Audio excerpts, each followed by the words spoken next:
ہمارا دیہاتی ماحول زمیندارہ ماحول ہے، نہیں اب تو شہروں میں بھی یہی حال ہے۔ جس نے وہ لیول اے لیول کیا ہے اسے کیا پتہ ماں کسے کہتے ہیں، باپ کسے کہتے ہیں۔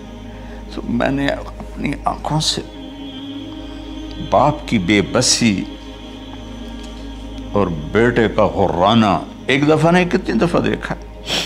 تو میرے واسطے تکی کیتا ہے، تو میرے واسطے تکی بنایا ہے۔ وہ کہتا ہے اچھا میرا بچہ جداں جوان ہو سو آپ پہ سمجھ جسو۔ جبریل انسانی شکل میں آئے کہ یا رسول اللہ کچھ سوال کی، قیامت کب آئے گی؟ کہا اللہ کو پتہ ہے۔ کہا کوئی نشانی؟ فرمایا جب دیکھو کہ بیٹیاں بھی ماؤں کو نوکر کی طرح دھتکار رہی ہوں تو سمجھنا قیامت آنے والی ہے۔ کچھ عرصہ پہلے ایک بچی اور ماں، تو ماں کچھ بات کر رہی تھی اور بیٹی کہہ رہی تھی بھوک نہیں بھوک نہیں، اور اس کی ماں کے خون سے بھرے ہوئے آنسو بہہ رہے تھے اور اس کی ہچکیاں لگ رہی تھی کہ یہ وہ ہے جس کو میں نے اپنے پیٹ سے جنا اور اپنی چھاتی کا دودھ پلاتے پلاتے پلاتے میں نے کتنی تکلیفیں برداشت کی، اور آج کر یہ بھوک نہیں۔ کہ ایک بدو آیا صحابی کا، یا رسول اللہ میرا باپ مجھ سے پوچھے بغیر میرے مال کو خرچ کر دیتا ہے۔ آپ نے فرمایا بلاؤ بھائی۔ جب اسے پتہ چلا کہ میرے بچے نے میری شکایت کی ہے تو اسے بڑا دکھ ہوا، تو اس نے دل ہی دل میں چند اشعار پڑھے، زبان پہ ادا نہیں دل میں آئے۔ تو جب وہ مسجد میں انٹو رہا تو جبریل پہلے ہی آئے بیٹھے تھے کہ یا رسول اللہ اللہ فرما رہے ہیں اس سے کہو کہ پہلے وہ اشعار سنائے جس کو اس کے کانوں نے نہیں سنا لیکن اللہ نے من فوق عرش ہی سن لیا ہے، عرش کے اوپر اللہ نے سن لیا ہے۔ تو آپ نے اس سے ارشاد فرمایا کہ تمہاری بات ہم سنتے ہیں باپ بیٹے کی، لیکن پہلے وہ شعر سناؤ جو تیری زبان سے ادا نہیں ہوئے، تیرے کانوں نے نہیں سنے، تیرے دل کی گونج تھی اور تیرے دل کی آہ اور فریاد تھی جو دل ہی میں گھٹ کے رہ گئی، اسے اللہ نے سنا ہے۔ وہ کہتا ہے سناؤ۔ کہنے لگا یا رسول اللہ آپ کا رب ہر وقت ہمارے ایمان کو آپ پر زیادہ سے زیادہ بڑھاتا رہتا ہے، اس ذات کی قسم جس کے قبضے میں میری جان ہے۔ یہ چند میرے دکھ بھرے خیالات الفاظ کی شکل میں ڈھلے، لیکن میری بزم تصور میں ہی رہے اور وہیں دفن ہو گئے، باہر نہیں نکلے، میری زبان سے ادا نہیں ہوئے، میرے کانوں نے نہیں سنا، آپ کے رب نے سن لیا۔ اب میں نے کہا اچھا بتاؤ تو نے کہا کیا تھا؟ تو انہوں نے کہا جی میں نے بچے کی جب سنی شکایت میری کی ہے تو میں نے کہا تھا غضوتک مولودا وعلتک یافعا تعل بما اجنی علیک وتنہل وَإِذَا ضَاقَتْكَ بِالسُّقْمِ لَيْلَةً لَمْ أَبِتْ لِلسُّقْمِكَ إِلَّا سَاهِرًا أَتَمَلْمَلُ كَأَنِّي أَنَا الْمَتْرُوكُ دُونَكَ بِالَّذِي تُرِكْتَ بِهِ دُونِي وَعِنِي يَتَحْمَلُ تَخَافُ الرَّضَى نَفْسِي عَلَيْكَ وَإِنَّهَا لَتَعْلَمُ أَنَّ الْمَوْتَ وَقْتٌ مُؤَجَّلٌ فَلَمَّا بَلَغْتَ السِّنَّ وَالْغَايَةَ الَّتِي إِلَيْهَا مَدَى مَا فِيكَ كُنْتُ أُؤَمِّلُ جَعَلْتَ جَزَائِي غِلْظَةً وَفَظَاظَةً كَأَنَّكَ أَنْتَ الْمُنْعِمُ الْمُتَفَضِّلُ فَلَيْتَكَ إِن لَّمْ تَرَعَ حَقَّ أُبُوَّتِي فَعَلْتَ كَمَا الْجَارُ الْمُجَاوِرُ يَفْعَلُ فَأَوْلَيْتَنِي حَقَّ الْجِوَارِ وَلَمْ تَكُنْ عَلَيَّ بِمَالٍ دُونَ مَالِكَ تَبْخَلُ۔ میں ابھی ترجمہ کرتا ہوں۔ اس کا میرے نبی پر کیا اثر ہوا کہ آپ کے ٹپ ٹپ آنسو گر رہے تھے اور آپ کی داڑھی آپ کے آنسوں سے تر ہو رہی تھی۔ یہ اتنا فصیح کلام ہے کہ